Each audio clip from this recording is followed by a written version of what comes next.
All right, everyone. What is up? What is up? Welcome back to another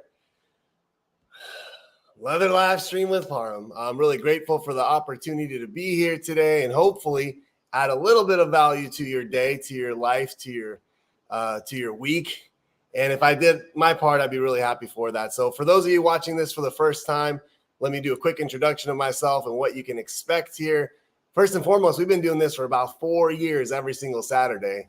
And it's been a really wonderful journey and a wonderful ride. Met a lot of awesome human beings and hopefully been able to do my part to help a little bit. And for those of you guys who are new, so my name is Parham. I have a master's degree in marriage and family therapy. I'm a licensed addictions counselor. I do some work with personal development and coaching and professional different areas and helping people go from where they are to where they want to be in life, where they're trying to get to in life, to help them optimize and achieve their goals. I am a college professor. I teach at Saddleback Community College, and something that I'm really pumped and excited for. So I got to put this thing back in. And I'm also a high school basketball coach, something else I'm really proud of. I've been doing that for 15 years. And let's see. And for those of you who it matters, I've been in recovery myself. So I call it the transformation journey. I've kind of expanded the definition of it since June 13th of 2008. So it's been a long time. And hopefully I've gained a lot of, personal experience, professional experience, some education, and all of that allows me to create a platform to share some stuff with you. So overall, this channel is for anybody who's ever experienced any type of pain as a result of addictions, mental illness, trauma, grief and loss, anyone that's looking around their life and saying, this is not the way I thought it was going to be, anyone that has a vision of their life that isn't what it is right now and doesn't know how to get there. So if you fall in that category, I hope you're able to find some stuff here. This is interactive. So when people say good morning, like Jess, like Hamid, like James, you can ask questions. I'll do my best to answer them in real time. This should be on like YouTube and Facebook and Instagram all at the same time. So be that as it may, let's get into it. And today's talk is going to be, let me turn off this. There we go. Today's talk is kind of cool. So as you know, every talk I ever do is dedicated to one thing and one thing only, and that's the possibility of human transformation. I believe that all human beings, including myself, have the ability to transform our life in any given moment that we choose to.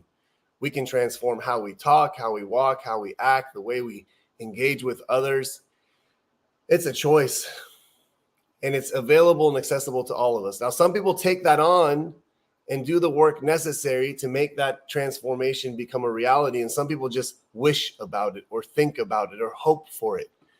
So my goal is to use this talk today to be a catalyst for your access to your motivation for your transformation. So what I will do right now, I selected some words of wisdom, we'll call them. I curated them from all over the world. So it's not from a specific person, a demographic, a gender. It's from all over the world. I am not going to tell you who they are from on purpose because, unfortunately, we have these preconceived notions about people or persons or, our thoughts towards certain individuals. And if we find out who it is, it all of a sudden takes away the opportunity to learn and gain wisdom from them because of our individuality. So what I want you to do is hear these words and see how you can apply the message and the meaning of these words to your change, your transformation journey. They really do hold the key that can unlock a lot of change. So all that being said, the title is called Words of Wisdom That Can Transform Your Life. And these words are not coming from me. I found people much more wise than me, my friends. So here's the first one. It says, in any given moment, we have two options: to step forward into growth or to step back into safety. Okay, so this one really talks about our transformation being a binary choice. What is a binary choice? It means it's black and white. It's one or two. It's this or that. There is nothing else. Okay, and this choice exists in any given moment. So as we move through this journey of life in whatever endeavor that you're moving through, in any given moment, you have two choices. The first choice is to go explore the unknown, to step forward into growth, to the uncertainty, because that's where you're going to have some significant growth. Or in that same moment, you say, that's too much for me. You step back into safety. You step back into comfort. You step back into familiarity. So here's what happens if you take these two binary choices. Choice number one, stepping into growth, will help change your reality.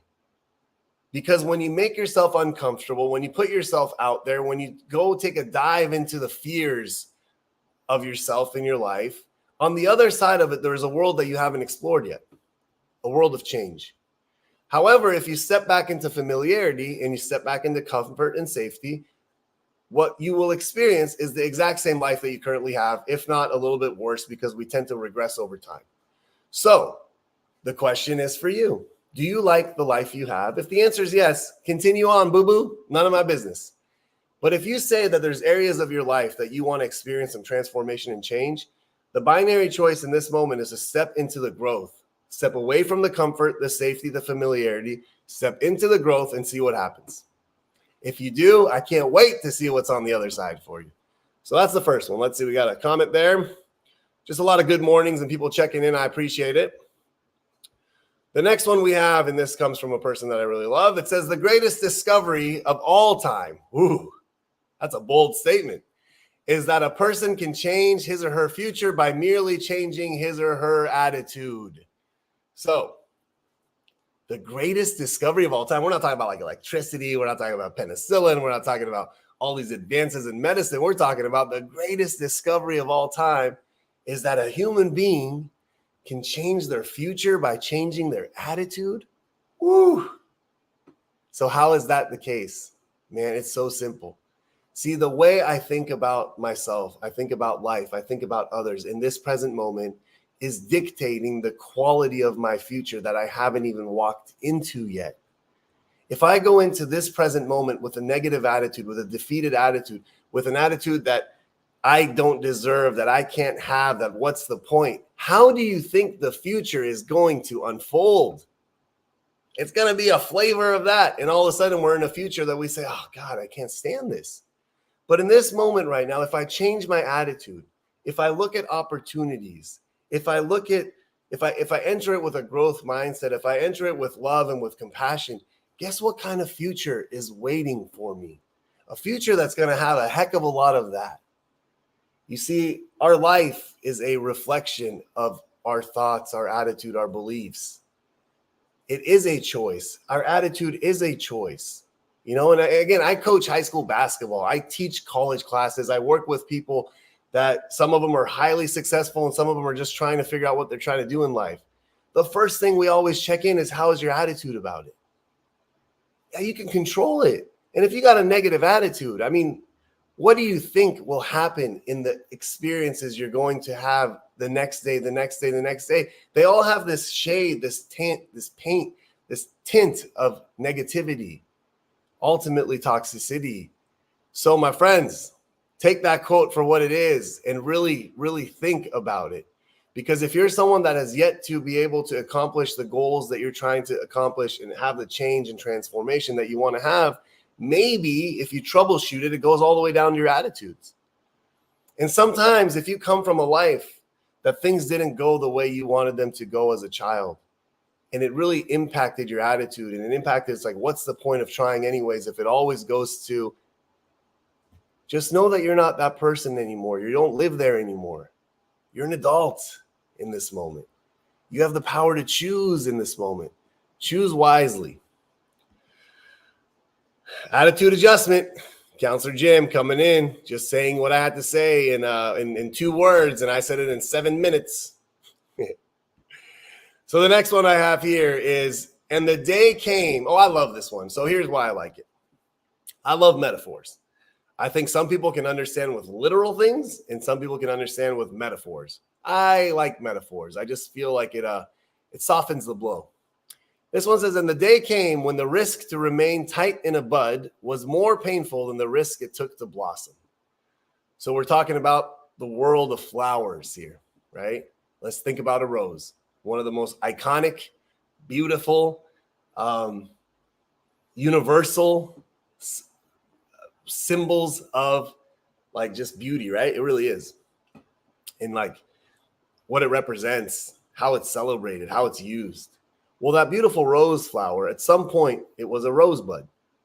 And the rosebud, as it starts to evolve and it starts to grow, it starts to get tighter and tighter and tighter and tighter as it grows. And based on this quote, the day comes, the moment arrives, where the pain to stay the same, when it couldn't stay a freaking bud anymore, it was forced to take the risk to just let go and freaking blossom. And that's where the magic happened. So some of you in your life right now, you have yet to manifest, to actualize your highest potential. You've yet to blossom in various areas of your life.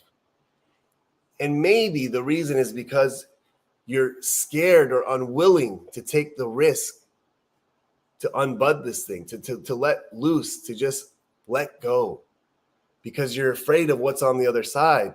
But if the rose was afraid of letting go of its buds to blossom, then it would not have become the most iconic sign of beauty in this world, the most universal across all cultures. It wouldn't be what it is if it never took the risk to blossom. And that's why I like this quote a lot. And that's why this quote has a lot of meaning, is because a lot of us have these ideas of who and what we want to be in life, our fullest expression, our truest sense of self. We have this visual that we hold on to, yet we're afraid to ever become it. We're afraid to ever risk to become what it is that we want to become. And maybe this talk, maybe this moment, maybe this realization in comparison of self to this beautiful thing called a rose helps you understand that, you know what? I'm tired of being a little bud. I want to freaking blossom, and I want to see what it looks like and what it sounds like and what it smells like and what it feels like. I want to see what I can represent in this world.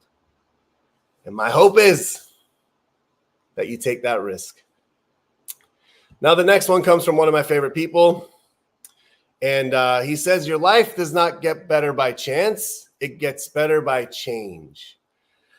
So a lot of people, and remember, so I'm a clinical therapist by background. So I've sat in rooms with people and I've heard stories, and a lot of stories, some painful, some, difficult to even imagine, let alone experience for the person. And I've heard of people just kind of struggling in different areas of their life and challenges and all that kind of stuff. And one thing I've realized, which it breaks my heart when it happens, that there's a large group of people, millions, man, I'm telling you, people, I've worked with a couple thousand of them, but there's millions of them out there, that they're just sitting by every moment of life, waiting for their life to get better just by chance. That one day they're going to get the break that they feel they deserve. One day, just by chance, the person that's going to come love them the way they deserve to be loved finally is going to show up and knock on the door and let them know, hey, I've arrived. That one day, the job that they always feel that they have earned by working so hard is just going to come and say, you know what? We want to take you away, and we want to give you a bonus, and we want to give you this amount of money, and we want to reward you for your hard work. The day that their physical body finally feels like the way they always wanted it to look. The day that their loved ones communicate with them in a way that's full of love and trust and respect and compassion. They just wait and wait and wait, hoping for that day to arrive. It's kind of like sitting on a freaking bus stop, waiting for this bus to come take you to your dreams. And you just sit there, and days go by, and weeks go by, and years go by, and decades go by. And all of a sudden you're sitting there in your old age, waiting for chance that your life is going to get better.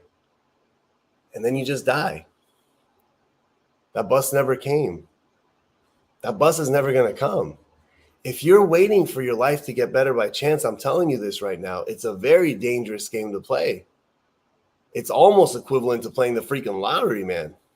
Grabbing a lottery ticket and just saying, this is it. This is it. You're running around that this is it. I got the winning ticket in my hand. I promise you probably don't. I mean, unless you're that one person that actually did. This talk doesn't make sense. But even they, people that win the lottery, we all know, man, they lose it all because they never became the person that was able to earn all that. They just got lucky.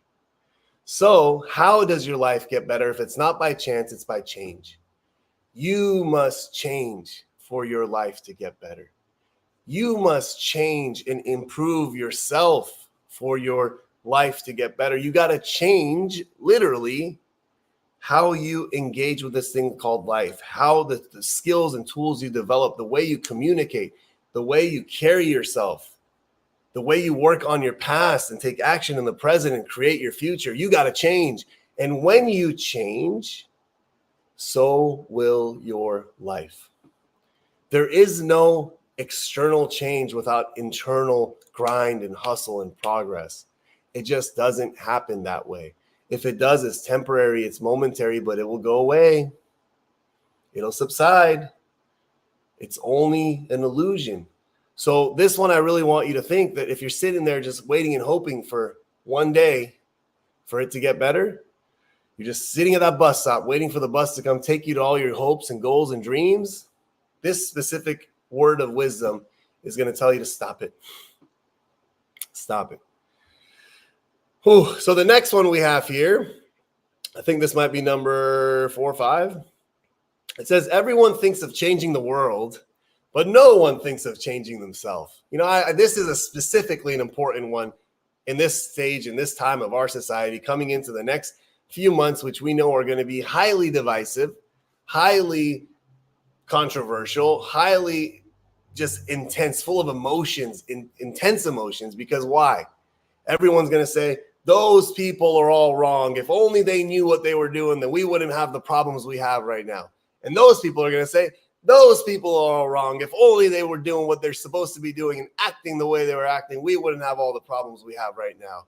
And people go into relationships and say, hey, you, if you weren't treating me the way you're treating me, this relationship would be okay. And people go and say, but if you would only treat me the way you treat me, things will be okay.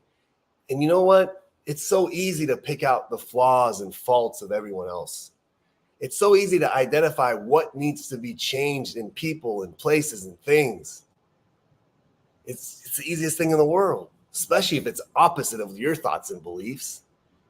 However, when I'm out there just pushing all my focus to external things of how I'm going to change the freaking world and why it needs to change and why it's all wrong, guess what I'm not doing? Looking at myself, what I need to change about myself, what I need to improve upon myself, how I need to go about that improvement, why I need to make that improvement, what's the end result of that improvement, how is it going to improve the quality of my life, how is it going to improve the quality of your life and their lives. See, when we focus out there, it just takes the focus off self, and guess what? A lot of people prefer that. It's easier to point the damn finger of those people. What about self? You know, and unfortunately, the worst of worst is going to show up right now. And I don't even care which side you care for. I really don't. But the worst of the worst is going to show up right now. It already shows up. People just randomly are just getting all triggered and crazy and intense and about like everything that's wrong with other people. Like, fuck, take a look at your own life. Take a look at yourself. Look at your own flaws. That's what I do. That's what I have to do. I make mistakes, but I look at them and I work on them.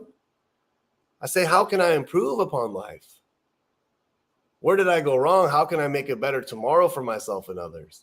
So, you know, this one really talks about how change is seriously an internal process that hopefully makes impact externally.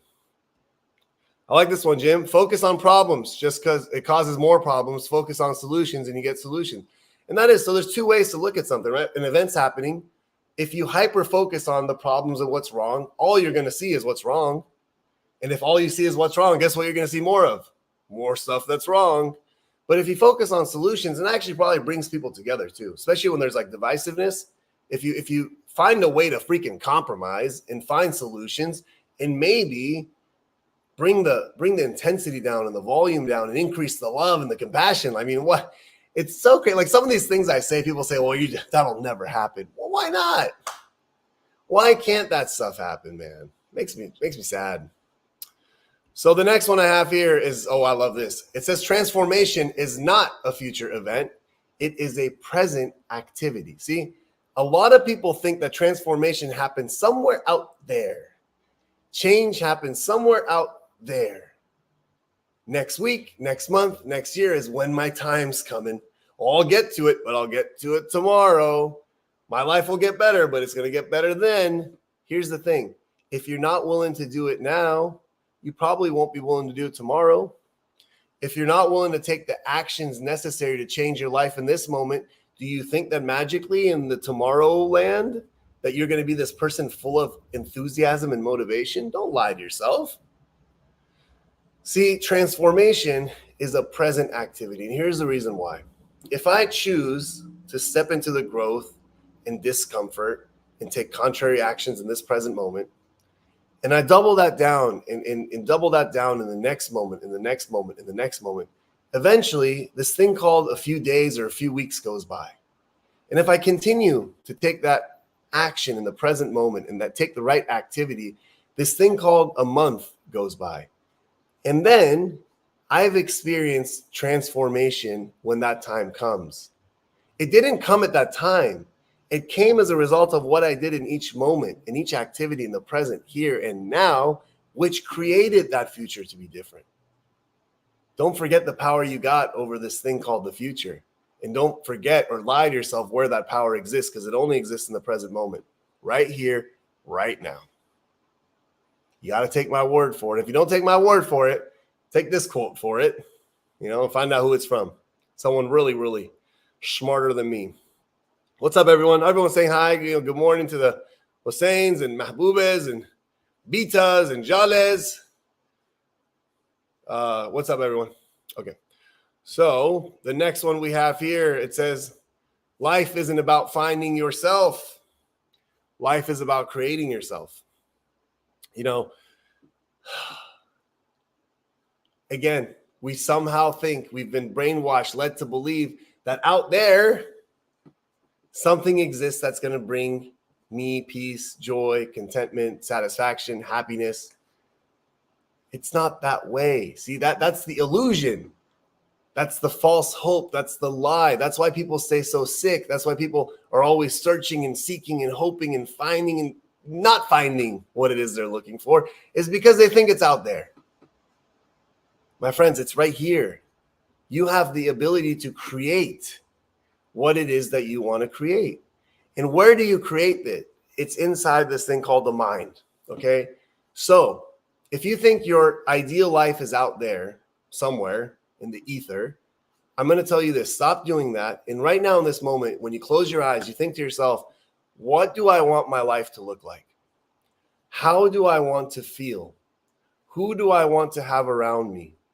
How do I want to present myself? How do I want to look to the world internally and externally? What type of a job do I want to have? What type of relationships, quality of relationships do I want to experience? Go ahead and do all that and visualize it and get a crystal clear picture, okay? Lock that picture in. And then what I want you to do is revisit that picture again and again and again and again at various times throughout the day when you have a few seconds, when you have a few minutes. The more you revisit that image and the more you see it vividly and you feel the emotions and experiences and what it would be like to have all that, the more it starts to crystallize inside your mind. And then it's powerful that the subconscious mind starts to penetrate and work within self. And all of a sudden, the actions you start to take are congruent in line with that dream and that hope and that vision. See, because now you have a destination and now you just start taking actions to help you get there. And if you think this is just hocus pocus or BS, I'll tell you this. Everything in life is created twice. Once inside the mind and once inside reality. Everything that's ever been invented in life, everything, someone saw it and visualized it in their mind. And not just a little bit of it, that the whole entire thing, they finished it inside their mind. And once it was crystallized, they created it in reality. Your future is the same way. Your life is the same way. There are countless humans that have never even allowed themselves to visualize what that would look like or feel like. And they just start trying to build something, inventing themselves. How can you invent something without seeing it first? It's impossible. I visualize anything and everything. I'm like a visualized machine. I think I probably live more in visualization land than I do in reality. But then my reality starts to look a heck of a lot like my visualizations in all areas. If you ever want to know more, just ask me. Jason. Oh, Jason, my man. Great points. My dad played the lottery every week. He blamed the world for his problems and never worked on himself. He used to say, I never had the opportunity. He gave up on himself because it took work. He had every opportunity to change himself, but he was too focused on what was wrong in his life and wanted to do things to fall in his lap. Everything you want is inside you. Absolutely. First and foremost, I love you. You're an awesome dude. Second of all, thank you for having the courage to share, some family history on this channel. It helps a lot of people out, man. I'll tell you that. So, good on you for doing that. And lastly, here's the thing that we got, which I know you've done, is we have an opportunity in life to break these things we call multi-generational patterns. See, if this specific person subscribed to the way of thinking of his father, which I know he didn't because he went off to become a beautiful family man and a business owner and a grinder and a worker. And he actually works too hard. He needs to stop working so hard. Your body needs a break. He works the opposite of it. He's like working nonstop. But if this person didn't do all that, guess what? Unfortunately, he would have passed that on to the next generation. So again, it's a binary choice. You either stay the same or you do something to transform. I'm grateful that you took the transformation route, my dude. So thank you for sharing that comment. I'm going to put it away. So where are we at now? It is difficult in the beginning, but it gets easier and clearer as we progress in creating a new self. Yeah, you know why it's difficult in the beginning is because it's like uncharted territories, right? It's like it's kind of like learning a foreign language, playing an instrument for the first time.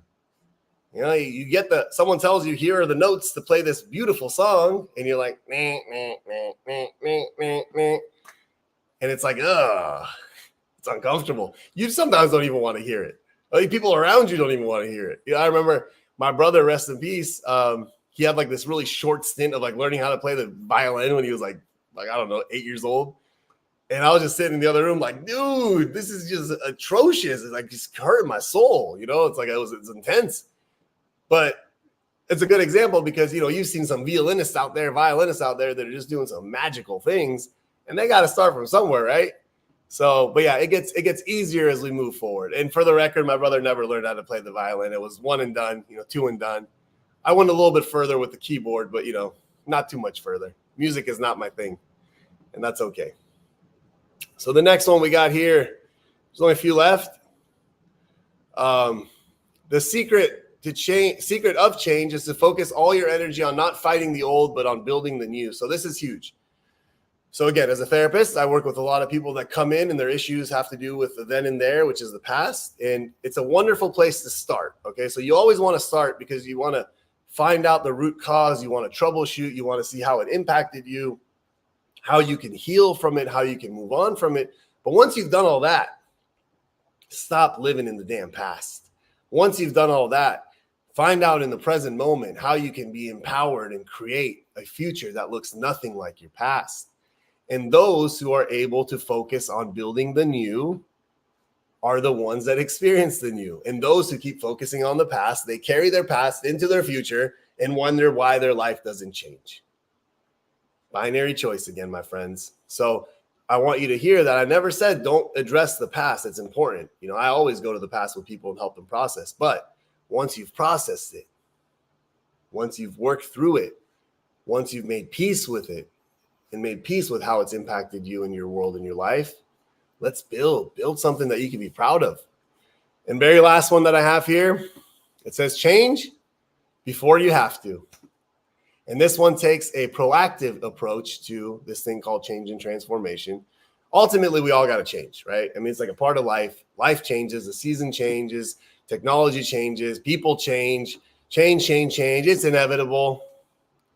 And you can sit back and wait till you're forced to change, or you could be proactive and change what you know you need to change. See, some stuff you don't know you need to change, that's okay. You don't know what you don't know. But there's parts about yourself, if you're honest, that you know that you can possibly and potentially change. If you identify those things, I strongly invite you, encourage you, and hope that you start taking a proactive approach and make those changes necessary to feel that when life is changing, you're not only keeping up, but you feel like you're in a good spot, in a good place. You're not feeling like you're playing catch up. You're not feeling like you're, one step behind, missing the boat, whatever those analogies are. be proactive in your life. So all that being said, these last 30 minutes were highly geared in this one, the hope that this conversation was the catalyst for you to find the inspiration and motivation needed to do some of the work that you already know you need to do that is in line with the changes and transformations that you're hoping to make. Okay. I identified some powerful words of wisdom from people much smarter than me. If you're curious to who they are, just Google search them.